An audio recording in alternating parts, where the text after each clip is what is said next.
And we are back again. Hello, it's us, the Horror Guys. I'm Kevin. I'm Brian. And we're going to talk about some horror movies, aren't we? As usual, we've got 4 full-length horror movies and a short film. And it's Christmas time. Jingle bells, everybody dies, everybody's dead. That's not the way that song goes. Black Christmas. Oh, yeah, we got some Black Christmases for you. Multiples. This week, we'll be looking at the original Part 1, first of all of them, Silent Night, Deadly Night, from way back in 1984. They made more after that, but this is where it all began. And there are going to be 3 different versions of Black Christmas, one from 1974, 2006, and 2019. They like to remake this thing. No sequels, just remakes. Yeah, well, they change them enough that they're kind of different, but not a huge bunch. Especially between the first 2. Yeah. And also, I should point out, if you sign up for the Horror Bulletin weekly newsletter, this week we're going to have Silent Night, Deadly Night Part 2 and Silent Night, Deadly Night Part 3 as our bonus reviews. Bonuses? Yep. We saw them all. Go to horrorbulletin.substack.com or just go to horrorguys.com and sign up on the list. Okay, so what are we going to do first? We should do Silent Night, Deadly Night. Shh. It's a silent night. But is it a deadly night? This movie was a bit of a disaster when it opened.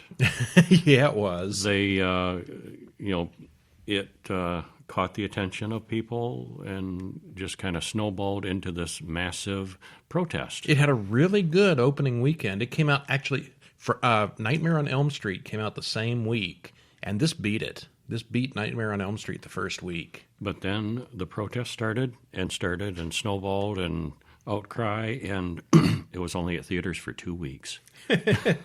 Cancel culture in 1984. Mm-hmm. Yeah. Nobody wants an evil Santa Claus. And, the main guy was quite good in this role, and that probably did a lot of damage to his career. Yeah. Don't think they ever worked again. Not much. Not much. Okay. Directed by Charles Seller. Written by Paul Kamey and Michael Hickey. Stars Lillian Chauvin, Gilmer McCormick, and Tony Nero. Hour and 19 minutes. And there's a trailer in the show notes if you want to take a look at that. Spoiler free. What do we think overall? Overall, I liked it a lot. Yeah, the first Psycho Santo is also one of the best. It's traumatic to both the characters and the viewer. A true classic that spawned a number of good and bad sequels. And actually, it's not the first Psycho Santa. No, there were a couple times. There were several before that we will be covering soon. But for some reason, this one drew the ire of parents, and how dare they blaspheme Santa like this? They probably advertised it heavily. Yeah, and it didn't entirely. I mean, it wasn't like an instant nationwide 2 weeks, but the vast majority, it was only 2 weeks. But it wasn't really even a killer Santa Claus. It was a guy in a Santa suit. It's clear that this is not the real Santa Claus, unlike some movies. Mm-hmm. This is just a crazy guy wearing a suit. Yeah. Parents didn't like it. Yeah, they really didn't. Well, it's Christmas Eve in 1971. Billy and his parents drive in the car. Okay, now this scene is important. You'll be seeing it again and again and again and again. In the sequels. They drive in the car to go visit Grandpa. They listen to Christmas music on the radio, and they stop at the Utah Mental Facility where Grandpa lives. The old man is catatonic. He doesn't speak or respond. The parents go to talk to the doctor, leaving Billy all alone with Grandpa. Grandpa wakes up and tells Billy that nobody can help you. Christmas Eve is the scariest damn night of the year. You know what happens on Christmas Eve, do you? All the naughty ones he punishes. What about you, boy? You been good all year? You see Santa Claus tonight. You better run for your life. And the parents come back, and Grandpa plays catatonic again, so they all head back home. He's a big old faker. Yeah, he is. All right, well, meanwhile, a man dressed as Santa Claus robs a convenience store and shoots the clerk. Billy's family then sees the same Santa whose car is broken down on the road. Santa pulls a gun, kills the dad, rapes his mom, then kills her too. Billy hides and watches the whole thing. His baby brother is sitting in the car seat being totally ignored. All right, we fast forward to Worst December. Christmas ever. Yeah, that might leave a mark. Mm-hmm. December 1974, at the orphanage where Billy and his little brother Ricky have lived since the murders. Billy has drawn Santa being shot, stabbed, and variously mutilated, which the Mother Superior doesn't appreciate. Sister Margaret understands what the problem is, but Mother Superior is not supportive. Yeah, she's mean and strict. Yeah, she is. Not helping things. I thought they did a good job painting the picture of how the guy gets so screwed up. Oh, yeah. He's not just out of the blue crazy. Sister Margaret understands what the problem is, but the boss says, punishment is good, says the old woman. Punishment is good. Yeah, nuns and punishment. She's into that. Yeah, a lot of people are. When Billy has nightmares, Mother Superior ties him to the bed. A lot of people into that, too. Wait a minute, is this a holiday movie? Yeah. She insists that Billy will sit on Santa's lap and behave.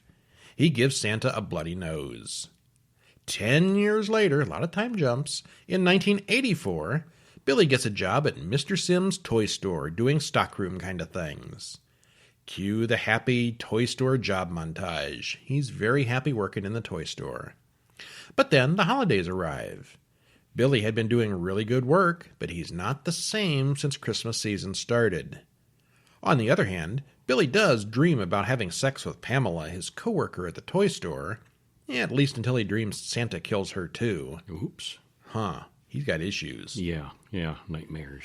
Well, the store's Santa Claus guy breaks his ankle, and they need a replacement. Mr. Sims chooses Billy as the replacement. Could he have chosen more poorly? Yes, he could have. No, he couldn't have. No, he couldn't have chosen more poorly. Billy puts on the outfit, and he's maybe just a little conflicted. Sister Margaret finds out what Billy's new job is, and she is concerned. The store finally closes on Christmas Eve, and the booze bottles come out from hiding. It's company party time. Pamela and Andy get naughty in the stockroom as Mr. Sims tells Billy to get started doing what Santa Claus does on Christmas Eve while giving him some booze. Billy goes back to the stockroom and watches Andy forcing himself on Pam. Billy snaps and kills Andy. Punishment is necessary. It is good, he says as he kills Pamela too. Something's missing in that. Yeah, something's not quite there with his logic. Something snapped. Mr. Sims then gets it in the head with a hammer, and Mr. Randall goes looking for him and gets chased all around the store by an axe-wielding Santa. Billy then heads out to look for more naughties. Oh, boy. Punishment. Sister Margaret comes by and experiences the aftermath, finding all the bodies. Some unrelated people, Tommy and Denise, are having sex on the pool table, while little Cindy waits upstairs for Santa to arrive. Santa then hacks in the door and impales Denise on the reindeer antlers way up high. Tommy doesn't fare any better. When little Cindy comes in and says she's been good all year, Santa gives her the bloody box cutter as a gift. Yay! And that's kind of a suspenseful moment where you don't know what's he going to do. Is he going to kill this little girl? Well, she said she was good all year. Good. Are you sure? Rules. Yeah, he makes very sure. He asked her like 3 times. Are you sure you were good all year? Oh, Santa, yes, I was. Yeah. Good answer, little girl. Good answer, yes. Santa kills a couple of bully sledders out in the woods. Sister Margaret goes to the police and talks to Captain Richards. She predicts that he'll head back to the orphanage soon. The cops shoot Santa to death in the orphanage play yard, but it turns out it's the wrong Santa. This was Father O'Brien, a deaf man. And all these kids. In front of the whole playground. In front of the whole playground, yeah. Yeah, this old priest that they all know. He walks Share up the trauma. They yell, "Get on your knees!" And, of course, he's deaf, so he ignores them. And, they shoot him in the back. Shoot him dead. Those kids aren't going to be traumatized either. Mother Superior knows what's going on, and she even suspects who the killer really is. As the kids sing Christmas carols, Santa kills the cop on duty outside. One of the kids lets Santa inside, and Mother Superior recognizes him. As Billy raises the axe, Captain Richards and Sister Margaret arrive and shoot Santa in the back. Again, another Santa getting killed in front of the children. All these children are going to be messed up. Oh, yeah. Billy then dies at the feet of Ricky, his younger brother, who still lives in the orphanage. The end. Until the next one. Uh-huh. Well, an abundant backstory makes Billy more of a sympathetic character than most slasher villains. We get a lot of backstory on him, and it does make a lot of sense. Mm-hmm. He does only kill those who have been naughty, with just a few exceptions. Well, yeah. Okay, quite a few exceptions. Quite a few, yeah. Yes, he's a murdering maniac, but he's got reasons. Nothing says abused and traumatized children like a Catholic orphanage with a mean mother superior. This one is a holiday classic now, but at the time of its release, it only showed for 2 weeks in theaters before protesters shut it down. Ricky, the baby brother from the beginning, is almost forgotten about and barely mentioned again until the very final scene. It's almost like they were already planning a sequel. He'll be back. Which takes us to... what's next? Black Christmas? I thought it was a blue Christmas or white Christmas. No, it's a Black Christmas. Oh, my. 1974, directed by Bob Clark, written by Roy Moore, stars Olivia Hussey, Keir Dullea, and Margot Kidder. Hour 38 minutes, and there's a trailer to watch if you want to watch it. So, spoiler-free. What you think? It was all right. How does it rate to the other three, or the other two? I liked Silent Night, Deadly Night way better. Okay. And as far as the other three, of the three, probably this one the best. Yeah, I think so. Of the Black Christmases, this is the best Black Christmas. Mm-hmm. The original. The second one, I think they kind of redid it, only not quite as well. And the third one is off the rails. Off the rails, yeah. That's a good way to put it. Yeah. Yeah. Okay. Of the three, this is the best, yeah. But of the four movies this week, Silent Night, Deadly Night is my favorite. But we haven't talked about the short yet, which is my favorite of all. Okay, so this one is super influential early holiday slasher film with lots of familiar faces in it. With the exception of some very dated telephone technology that's important to the story, it holds up really well today. It's still very good. So there's some scenes in it where they trace phone calls, and there's phone technology is important to the story. Mm-hmm. So when they did more modern remakes, they had to do something. And they did. Yeah. It doesn't work as well. Okay, so it is Christmas at the sorority house. Someone is outside creeping around, looking at the various windows in the huge old building. The unseen person climbs the trellis to an upstairs window. He sneaks around while we hear Barb take an overseas call from her mother. Most of the girls are leaving to go home for the holidays, and only a handful are staying behind. They get another phone call, and it's the moaner again. Remember I've seen phone calls before caller ID? Yeah. Hello? You pick up that phone, you had no way of knowing who was on the other line. Yeah. It takes all the fun out of it. Well, the whole gang gathers around to listen to him go at it, and he is quite entertaining for the girls. Yeah, you try that now, and it's like, Kevin, I know that's you. Knock it off. You got to get somebody who doesn't have you in their contacts. Yeah. Claire goes upstairs to pack, and the stalker's hiding in the closet. He kills her with a dry cleaning bag. He then goes up and hides in the attic. Mrs. Mack, the house mother, has hidden her booze in the bookshelf, and another in the toilet tank. She's got bottles hidden everywhere. Mm-hmm. Always prepared. But she's the one in charge of the house. Why doesn't she just have them in her room?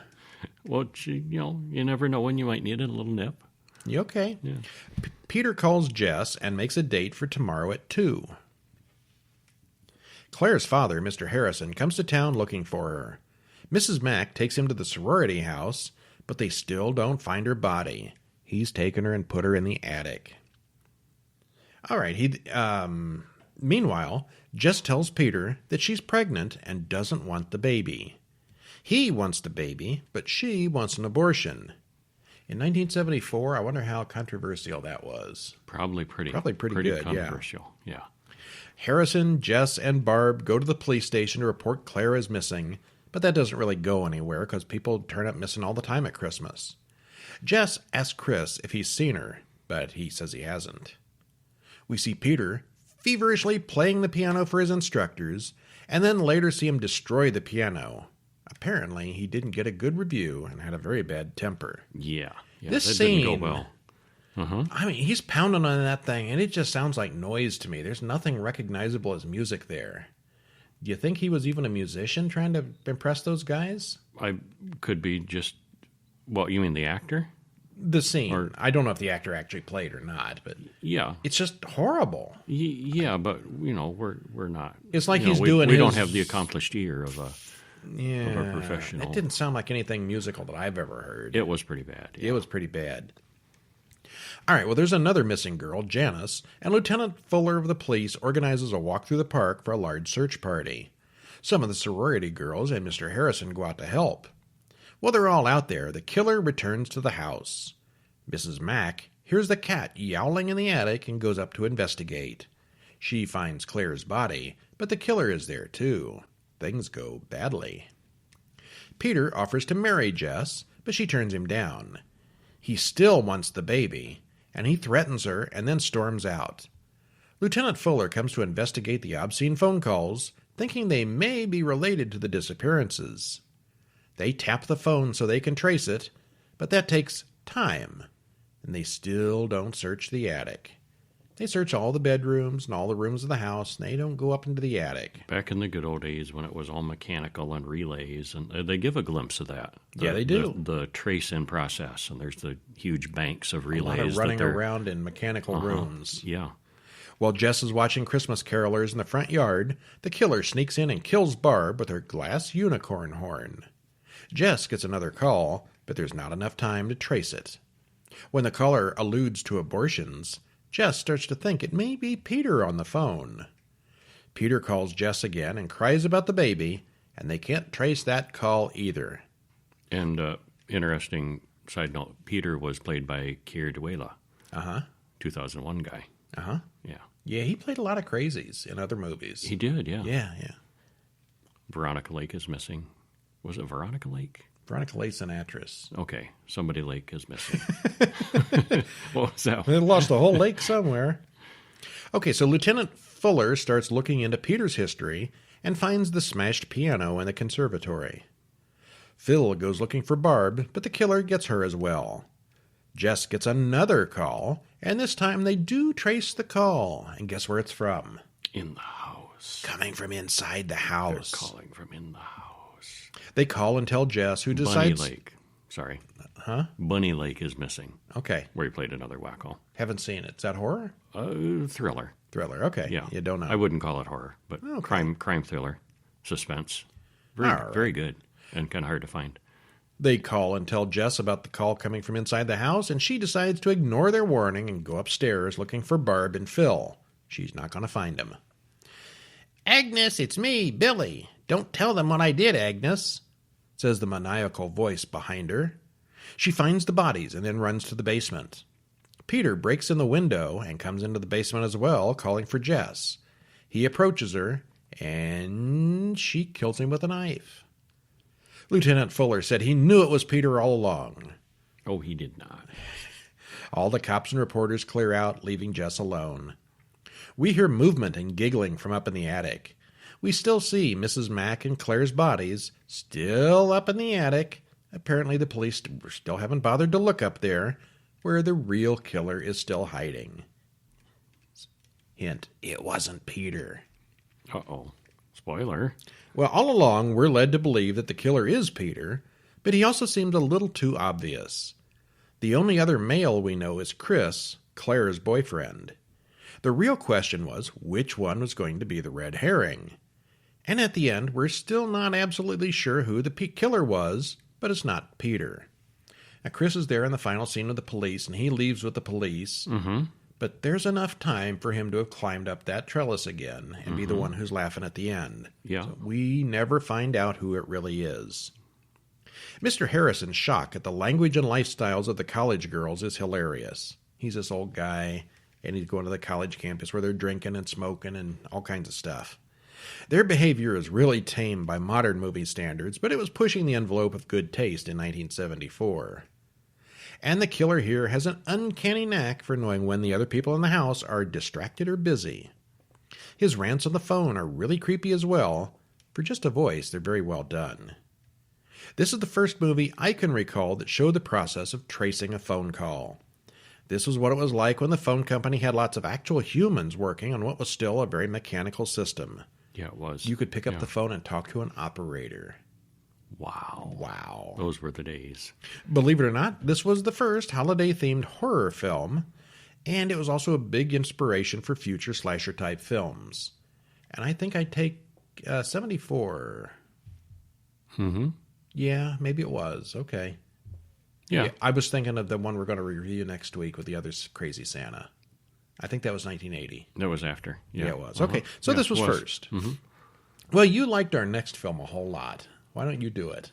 The Grot in the Grotto. The Grot in the Grotto. It's our short film for the week. It was a short film that you must see. Yeah. This was directed by J.W. Roberts.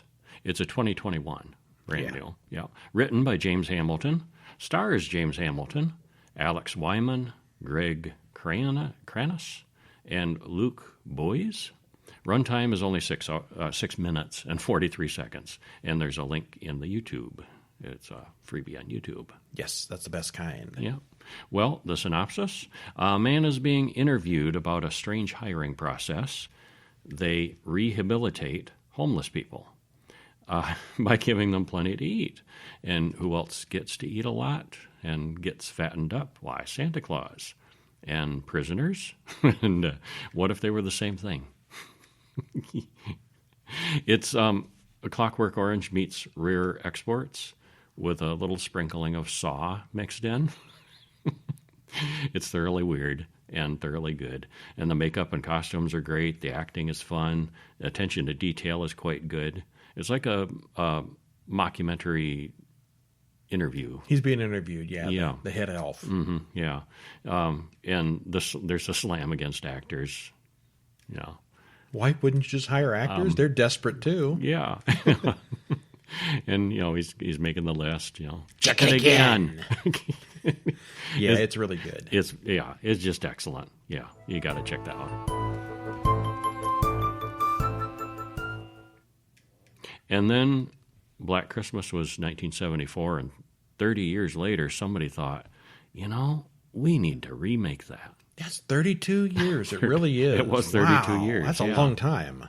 Well, directed by Glenn Morgan, written by Glenn Morgan and Roy Moore, stars Michelle Trachtenberg, Mary Elizabeth Winstead, and Lavi Shepard. That should be Lacey Shepard. Okay, my bad. Not my bad. It was Typo. Written here, right? Yeah. Runtime is 1 hour and 35 minutes, and there's a trailer on YouTube. The spoiler-free Judgment Zone. This is, of course, the remake of the 1974 classic, updated to use modern cell phone technology. They have cell phones in this. They were a little simple. They weren't quite smartphones yet. Flip phones. You got to text with the number pad. But they were cell phones, yeah. So they had the caller ID going on, so they had to change things around. It includes a lot more backstory on the killer, which was absent from the first film. Maybe rightfully so, because this one drags a little bit. Just a little. Yeah. But it was kind of the same thing, only different. Yeah, they this one is closer to the first one than the third one is. For sure, yeah. But, yeah, it's kind of just mostly updated for the most part. Well, what happens? Well, it's Christmas at the sorority house. Sounds familiar. Claire signs cards and then looks in her closet. She's immediately stabbed in the head with a fountain pen. Credits roll. Oh, wow. Yeah. And here's the level of updates. In the original movie, Claire was C-L-A-R-E. In the remake, it's C-L-A-I-R. Whole different story. Changes completely, yeah. Well, they hand out Christmas dinner at the Clark Sanitarium, and we get a look at the place. One patient, Billy Lenz, killed his whole family back in the day. His mother kept him in the attic when he was little. Every year he wants to escape to go back home and kill her once again. The sorority used to be Billy's home where this all happened. Mm-hmm. Well, back at the sorority house, Megan hears someone moving around up in the attic. Naturally, she goes up there alone to check it out. She finds Claire's body and the killer, who takes care of her. Body count number 2. So he killed one person, dragged them up to the attic, and then the second person goes up into the attic and he kills them too. That's exactly what happened in the first one. So this is not Billy, because Billy is still at the sanitarium. Are we supposed to realize this at this point? I wondered. They're showing it in the order we just described it. So And they're showing it like it's a little happening bit at of the same logic. time. A little bit of logic tells you that Billy hasn't gotten out of prison yet, but he's probably going to. But it's like we were supposed to think it was Billy. Like, Yeah, no, he's I'd not call there. that an editing issue there. Yeah. The way it was cut made it seem like it was the same time. Mm-hmm. Yeah. Anyway, Billy kills the guard with a candy cane and escapes. Sharpened, pointy candy cane. Yeah. We get a flashback to baby Billy, who was born with a liver disease that gave him yellow skin. We move forward in time and see that Billy's mother hates him. He peeks under the door and watches his mother kill his father on Christmas. So Billy's got issues, too, about Christmas. This Billy. Different Billy. Different Billy, issues. Yeah. Mm-hmm. The mother, Lynn, padlocked him in the attic. Well, in 1982, the mother comes up to the attic and has sex with Billy. 9 months later, she gives birth to Agnes. Incest is best. This Keeping it in the family. Messed up, yeah. Well, the girl gets a really strange call. Oh, the girls, back at the sorority. Strange call from Claire's cell. The girls all laugh at Eve, the weird girl. Mrs. Mack assists that they open Billy's gift first. It's a holiday tradition since he's kind of an urban legend about what happened in their sorority building. Well, then they all trade gifts and their Secret Santa games until they get another creepy call, this time from Megan's phone. So somebody got the phones. Getting different phones are getting the calls. Well, they go up to Megan's room and find Kyle there. Kyle is Kelly's boyfriend. Kyle tells more about Billy's story, and we see a flashback. For Christmas one year, Billy got a telescope to watch the neighbors, and he saw how they lived, like normal lives. Like, what? No. Downstairs, little Agnes gets a doll, his sister, his daughter, sister. Same thing. Ew. Yeah. Billy comes down and abducts Agnes. He cuts out her eye and eats it before killing his stepfather and mother. Okay. Yeah. He then ate various parts of them. Billy was then declared insane, and Agnes went to an orphanage. Well, Lee comes to town. She's Claire's sister, former member of the house. She finds a gift in the group from Billy, not to Billy, or something, yeah. Well, the power goes out. Kelly finds old sex tapes involving Kyle. They have a fight. And there's an entirely too long of a period of people being angry and sick and sullen while eyes peek at them from little holes in the wall and the floor. Someone is watching. But there's drama going on, and it just takes too long. Angst. Too angsty, yeah. Well, Dana gets killed under the porch. Soon the girls get a call from her that's more incoherent rambling. So apparently the killer is collecting the phones as he kills them. The girls find Eve's head in the parking lot, which removes all doubt that something's going on. Pandemonium ensues. Mrs. Mack says, he's home. They call the police, but with the storm, maybe as long as 2 hours until they arrive. This is a major university in a major university town. How would a dormitory on campus be 2 hours from a police station, even in a storm? Plot device. Okay. Because they needed it to be. If the police had showed up right away, it would have been the end of the movie pretty much. All right. Well, Mrs. Mack wants to get in the car and drive to the police station. She and one of the girls have to defrost and scrape the car first, and that goes badly for both of them. Several more girls are killed, and Kyle shows up again. Funny how you never see Kyle and the killer at the same time. Suspicious. Billy calls wanting to know where Agnes is. She's my family now, he says in his insane rambling. For some reason, Kelly, Kyle, and Lee decide to go up to the attic and make sure there are bodies up there. Billy kills Kyle and eats his eyeballs. He lights up some candles, and we see the missing people, all with their eyes removed.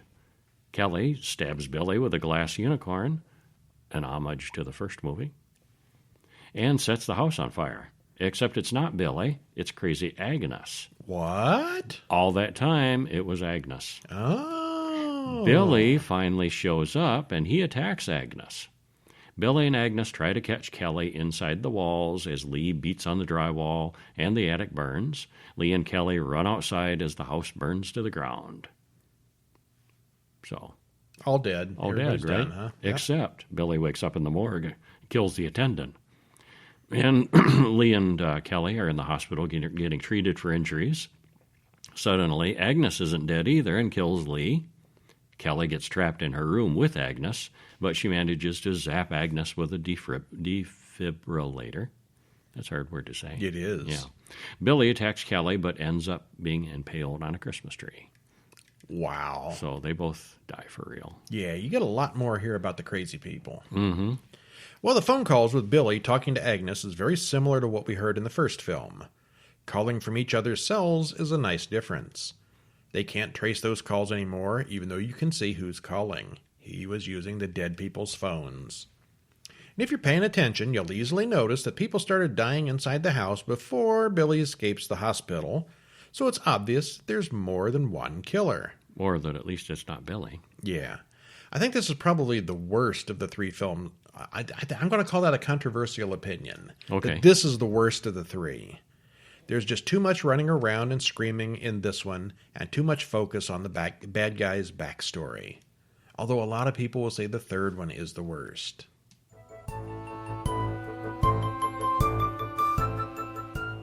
And speaking of the worst, maybe, 2019's Black Christmas. Yeah, we got all three of them this week. We're going to have a very black Christmas. And this might have the most spoilerish preview Yeah, ever. we've got a trailer in the show notes, like always, but don't watch it. And if you haven't seen the movie, because it's going to spoil it worse than we are. If you want to have any surprises, boy, yeah, it gives away everything. I saw the preview after the movie. Like, really? They're showing that? Not only does this one tell you who the killer is, but yo boy, that thing really spoils it.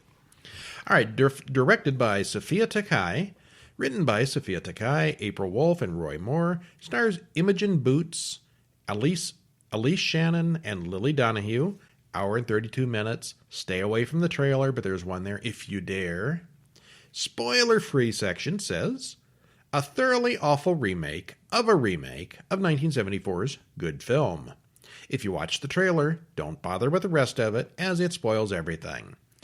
It takes the basic idea of the original and goes a completely new direction with it, a direction that's both unnecessary and unentertaining. And that's why we're reading you the whole story of all three of them, because they really do change the stories quite a bit, especially this one. They did a lot in this one. I don't know if it was unnecessary and unentertaining. Similar. I think it was necessary because they would have just done the same thing again a third time. Yeah. And it'd be harder to do with modern smartphones, too. They still could have fudged it, I guess, with the technology. But I don't know. Technically, cell phones in 2006 and 2019, I mean, obviously got the internet and stuff, but phones are phones at that point. Yeah. The talking on the phone part hasn't changed much. You still don't know where they're texting from. And this one does use more texting. I did think it was necessary to change it up because it really would have been just the same thing again. Yeah, this one not that stops when they do remakes. I mean, it often is the same thing. Every 30 years or so, they'll remake a movie. Well, 2006 is basically just a remake of 74. Mm-hmm. This is taking the same idea and just destroying it, making it different. Yeah. Well, it's a sorority house again. Chris calls. There's no Claire here. Chris calls Lindsay on the phone.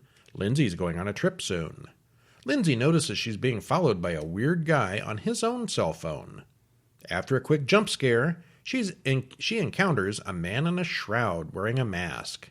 She dies, and credits roll. So again, we got a death before the credits. Riley walks through the house, and we meet the various characters. Most of the girls are leaving for the holidays, but there are a few remaining behind. She goes to class, where she listens to a lecture by Professor Gelson. Hey, there's a teacher in this movie. Chris is circulating a petition to have him fired as being a misogynist. We get some history. Brian raped Riley 3 years ago, and he's coming back tonight. No one really believed good old Brian would have done that. She goes over to the fraternity and watches them do some kind of dark ritual. Because, fraternities do that kind of stuff. Well, this one does. Some of the girls are doing a talent show thing, and Riley spots Brian in the audience and freaks out and changes it to an anti-rapey song, humiliating Brian. Which, it seemed to me she made that up on the spot, and the other girls just suddenly start following along and joining in like they know the words too, which is just unrealistic. It was totally unrealistic. Landon likes Riley, and he comes out and congratulates her for her bravery. Now, Calvin Hawthorne was the name of the university's founder, and he is the name that shows up when Lindsay was texted before being killed. Now, Helena is getting messaged by him. She's next to die. Fran stays behind one day, and the killer gets her very quickly. Riley starts getting texted by Calvin Hawthorne. Helena's mother calls, looking for her. Riley figures out that both she and Lindsay didn't get home as planned. She's a little creeped out by the text messages, and she starts to think it might be Landon. She goes to campus security, and they're about as helpful as you'd expect. And up to this point, it's very similar to the other two films. Then it starts to diverge. Riley runs into Professor Gelson, and he whines about Chris's petition. He seems to be very nice, but also makes vague, passive-aggressive threats. Riley then yells at Chris for posting the video of their song online, and it comes up that several of the girls are getting weird DMs now. Marty's boyfriend, Nate, sticks up for men, and they all shout him down and throw him out. Yeah, don't stick up for men in the sorority. They don't do it. Especially the sorority. Jessie goes into the basement to test some Christmas lights. She sees something and screams. Suddenly, someone in a shroud and mask comes in and starts shooting at the girls with arrows. Marty gets shot in the leg. Riley goes after him with a sharp stick, while Chris goes down in the basement looking for Jessie. Riley runs in. So the other guy in the other movies was a single guy hiding upstairs, and this guy, nobody even knew he was there until the very end. And Here, all of a he just sudden, attacked this guy a group just of pops them. out. Yeah. Blatant. Yeah. Riley runs into Nate downstairs. He acts all tough and dies within seconds. The masked man then grabs Riley and cuts her face. She stabs him with her car keys. Chris finds Jessie's body in the basement. Riley finds Nate's body in the living room. Riley gets ready to pull the mask off the attacker when they find two more attackers dressed the same way. It's not just one guy. What? Crazy. Riley calls 911, and the guards head right over. Meanwhile, Riley and Chris hide in the kitchen. One of the men grabs Chris, and Riley stabs him in the back with a knife. The cop barges in and is also stabbed in the back by yet another guy in a mask and a cloak. They're clearly guys from the fraternity that they humiliated, but they aren't bleeding red blood. It's some kind of black stuff. Black Christmas. Yeah, there you go. They're letting all the Christmas out with their knives. Mm-hmm. Chris and Riley run out to the car and drive away. Riley remembers that ritual she saw. Black magic or sorcery or something, she says. Riley believes the magic is coming from the magical bust of Hawthorne in the DKO house. Of course, you know the guy who founded a fraternity is going to be the top evil sorcerer guy. Makes sense. Yeah. That's where all fraternities come from, right? This one did. Riley and Chris argue, and Riley gets out of the car to fight back. She meets up with Nate, who wants to help. Chris stops at a neighboring sorority, and they are running into the same problem. It's not just their house. Sororities all over are being attacked. Nate goes to the DKO house and confronts the guys, but he then doubles over with a headache. He at least distracts them long enough for Riley to get in and untie Helena, who's not dead. Except Helena's working with the bad guys, and Riley gets knocked out. Traitor. She wakes up tied to a chair in time to see Nate being converted, or possessed, into the group. Professor Gelson explains that Old Man Hawthorne was into the dark arts, you think, and he left instructions for men how to take their power back.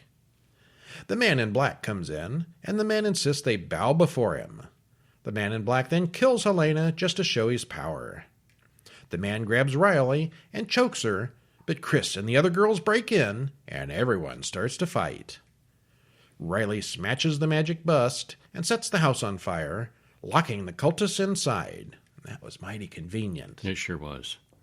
The only man who gets out is Nate, who regrets being possessed. He's very, very sorry he'll never do it again. Mm-hmm. Terribly, terribly sorry. The end. Okay, well, I guess creepy DMs are about the best you can do with modern telephone technology. He's calling from inside the house. Just doesn't cut it when everyone has their phone in their pocket. The first film had the creeper hiding in the house, and no one even knew he was there. This time around, he barges into the living room with a bow and arrows, and they all see him right away. There's no secrets or subtlety after that. is just another home invasion / cultist movie. This movie is so feminist that they even changed the name of the cat from Claude to Claudette. They don't like men here. The only good men either die in seconds or turn against the women in the end. It is so completely non-subtle in man-hatred that it's kind of hard to watch. You can have a movie with strong female leads without making all men the villains. And in this film, all men are the villains. Yeah. Anything to add there? No, you hear me disagreeing. Yeah. Women, watch it. It's empowering. Men, yeah, at your own risk. Wow.